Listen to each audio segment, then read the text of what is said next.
Hola, hola, buenas tardes, buenos días, buenas noches, la hora que se encuentren, donde estén. Aquí en Houston, Texas, son las 5:30 de la tarde y me he tenido que aprender 2 nuevos versículos de memoria y los estamos aprendiendo de un nuevo libro que estamos leyendo que se llama De simpatizantes a discípulos. El primer versículo es Efesios 5:8. Porque en otros tiempos erais tinieblas, mas ahora sois luz en el Señor. Andad como hijos de luz.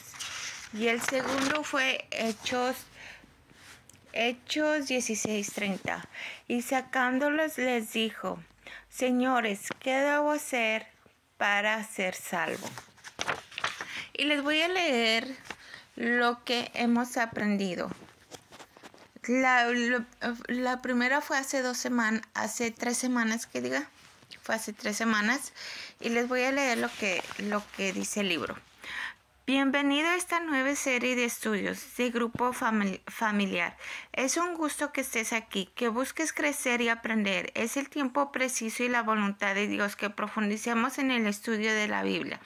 La palabra que Dios ha dado este año a las congregaciones del Centro Cristiano ha sido clara y es decisiva para nuestro futuro, tanto en estos últimos días de la humanidad como para la eternidad. Lo primero ha surgido en mi corazón es valorar la realidad de la relación de cada uno de nosotros con Cristo. Lucas describe en Hechos 11:26 que a los discípulos se les llamó cristianos por primera vez en la ciudad de Antioquía. Y la pregunta aquí es, ¿por qué empezaron a llamarlos así? En el mismo capítulo 11 de Hechos vemos al apóstol Pedro describir lo que había sucedido en la ciudad de Jope. Durante su predicación, el Espíritu Santo llenó a todos los presentes, judíos y gentiles. Más tarde, el Evangelio fue llevado a otras ciudades como Chipre y Fenicia, pero solo era compartido con los judíos. Pero en Antioquía, el Evangelio le fue dado a todos los habitantes de la ciudad.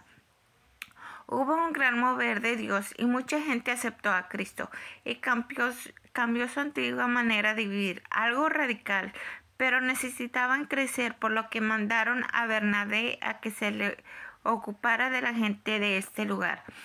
Al llegar vio que todos eran llenos de gracia y fieles, dispuestos a escuchar, a crecer, es decir, eran verdaderos discípulos de Cristo. Hoy en cambio, en la vida de aquellos que han tenido un encuentro con un Salvador, que han dejado de ser simpatizantes y han convertido en verdaderos discípulos. John Stott, en su libro Cristianismo Básico, dice que el cristianismo no es la mera aceptación pasiva de una serie de afirmaciones. Podemos creer, pero eso no nos hace cristianos. Tenemos que responder a Jesucristo personalmente, entregándonos sin ninguna reserva a Él. Quizás muchos puedan decir: yo soy fiel a la iglesia, no falto a los cultos ni al grupo, y eso es bueno. Pero aún así podemos ver diferencias entre lo que es un simpatizante del Evangelio y un discípulo. ¿Cuál es la diferencia entre unos y otros? Estos son algunos ejemplos y sobre ellos estaremos aprendiendo durante este año. Simpatizante: cree en Dios, escucha y se conforma, asiste al templo, son oidores, es inconstante, le gusta que le sirvan, guarda su fe para Él, cuida sus intereses, le gusta recibir. Discípulo: ama a Dios, desea aprender más, anhela la casa de Dios, son hacedores, es comprometido. Le gusta servir, comparte su fe, ve por los intereses de Dios, le gusta dar. Nuestro verso clave nos recuerda que somos luz, y la luz se nota sobre todo cuando hay tinieblas. Los puntos que leímos nos deben hacer reflexionar que hay cosas que mejorar en nuestra vida para que podamos llegar a considerarnos verdaderos discípulos de Cristo.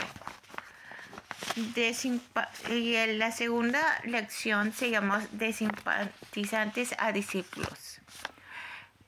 Y en este tema tuvimos que aprender Hechos 16:30, que dice: y sacándoles, les dijo: señores, ¿qué debo hacer para ser salvo? La salvación en Cristo es un regalo de Dios, pero el ser un verdadero discípulo de Jesús tiene un costo. Nuestro verso clave nos revela la actitud del carcelero de Filipo, que conoció a Cristo a través de Pablo y Silas. Dice la palabra de Dios que ellos se encontraban en la cárcel y lejos de lamentarse, lejos de reclamarle a Dios el por qué si le estaban sirviendo tenían que pasar por esas pruebas. Ellos estaban orando y cantando himnos. Esto hizo que el poder de Dios se manifestara y un terremoto sacudiera la ciudad, sacudiendo la cárcel de manera que las puertas se abrieron y las cadenas de los presos se soltaran. ¡Qué maravillosa es la alabanza! Tú que habitas entre las alabanzas de Israel, dice el Salmo 22, y que es un hermoso canto escrito por David y que tiene por título un grito de angustia y un canto de alabanza. También es un salmo mesiánico que describe el abandono de Cristo en la cruz. Alabar a Dios en la adversidad es una muestra de absoluta confianza en Dios. Para Pablo y Silas no importaba lo que sucedía en ese momento. Tenían la certeza de que Dios nunca los abandonaría y Él cumple su perfecto plan. Lo mismo es para nosotros. La alabanza trae el poder de Dios a nuestra vida y no nosotros podemos decidir usar ese poder de alguna manera. Pero Él siempre responde a nuestra fe. Pablo ni siquiera estaba orando para ser liberado. Él alababa a Dios con las cadenas en los pies sin pensar en cuánto tiempo iba a estar ahí. Cuando el poder de Dios se desató, Pablo estaba pagando el costo de seguir a Cristo. Nosotros podemos creer en Dios, en su poder, en su deidad, en la salvación que nos dio en la cruz, en su resurrección que nos da la certeza que también seremos resucitados, o en su ascensión, que también nos declara que seremos llevados con Él a nuestra morada eterna. Podemos creerlo todo, aún aceptar que somos pecadores necesitados de salvación, pero eso no nos hace cristianos. Necesitamos rendirnos a Él. Jesús nos está llamando y debemos responder a su voz, entregándonos sin reservas a Él, a sus propósitos. No solo entregarnos a Cristo como nuestro Salvador, sino como el Señor de nuestra vida. Jesús se acercó a 12 hombres y le dijo: sígueme, y se convirtieron a sus apóstoles. Pero los requisitos de seguirle son muchos, y los vamos a estar analizando ahora. Solo resumiremos lo que significa sus palabras y su llamado: negarnos a nosotros mismos. Debemos abandonar aquello a lo que estamos rendidos, a lo que damos nuestra atención y hasta nuestra lealtad. Recuerda aquello a lo que servimos, a lo que le damos la mayor parte de nuestro tiempo y atención se convierte en nuestro Dios. La lealtad que Jesús nos pide es total y debemos renunciar a todo lo que nos arrebata esa lealtad, ya que en la mayoría de los casos se trata de hábitos y costumbres pecaminosas o que no tienen una importancia eterna, incluso pueden hacer que nos perdamos. Puede ser cualquier pecado o inclinación a la maldad o cosas que consideramos importantes y no pecaminosas, como tu trabajo, tus aflicciones, los deportes, el dinero, la fama, el ocio sin sentido, incluso la familia, con un enfoque equivocado, ya que la familia es importante para Dios. Analiza tu corazón y mira lo que tienes que entregarle. Y eso es lo que aprendimos en las primeras 2 lecciones del libro.